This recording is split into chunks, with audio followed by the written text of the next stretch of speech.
दिन था मंगलवार, तारीख 14 जून। हैदराबाद के बाहरी इलाके में स्थित सिगाची फार्मा प्लांट की सुबह हमेशा की तरह औद्योगिक गंध और मशीनों की घरघराहट से भर गई थी। रविकांत, एक 28 वर्षीय श्रमिक, प्लांट के रिएक्टर सेक्शन में ड्यूटी पर था। वह अपने काम में निपुण था। रिएक्टर की पाइपलाइनों की जांच, केमिकल का संतुलन और सुरक्षा नियमों का पालन उसका रोज का हिस्सा था। लेकिन उस दिन कुछ अलग था। हवा भारी लग रही थी। कंट्रोल पैनल पर प्रेशर इंडिकेटर बार-बार लाल सिग्नल दिखा रहा था।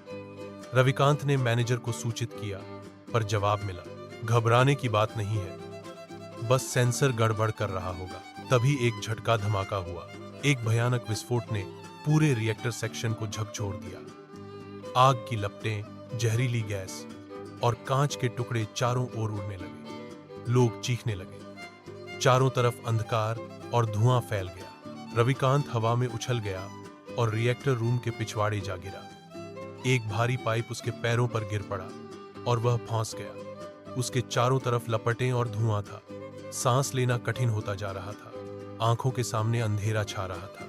वह जानता था अब अंत निकट है। लेकिन तभी उसके हाथ किसी चीज से टकराए। एक पुराना स्टोरेज डक्ट सुरक्षा उपकरणों के पुराने स्टील बॉक्सों के नीचे एक संकरी सुरंग की तरह झुकते हुए अंदर जा रहा था। क्या यह बाहर जाने का रास्ता हो सकता है? उसके मन ने कहा, लेकिन वह हिल नहीं सकता था। पाइप को हटाने की ताकत नहीं बची थी। तभी एक चमत्कार हुआ। जमीन हिली, शायद दूसरी विस्फोट की वजह से। पाइप सरक गया। वह खून से लथपथ, हांफता हुआ, रेंगते हुए उस डक्ट में घुसा। सुरंग अंधेरी थी, अंधकार घना, परंतु वहां हवा की एक पतली लहर महसूस हो रही थी जो आशा थी। रविकांत घिसटते हुए बढ़ा। दीवारें लोहे की थीं, गर्म, धुएं से काली पड़ी हुई। जगह जगह पर मरे हुए चूहों के अवशेष थे। केमिकल से गल चुके लोहे की गंध उसके नथुनों को जला रही थी। उसके दिमाग में पुराने किस्से चलने लगे। बचपन में सुनी वह कहानी जिसमें एक किसान कुएं में गिरा था और ऊपर चढ़ने के लिए सांप की पीठ पर चढ़ गया था। यह सुरंग वो सांप था और रविकांत उस किसान की तरह जीवन की उम्मीद से जूझ रहा था। उसके पैरों से खून बह रहा था, हाथ कांप रहे थे, लेकिन वह आगे बढ़ता रहा।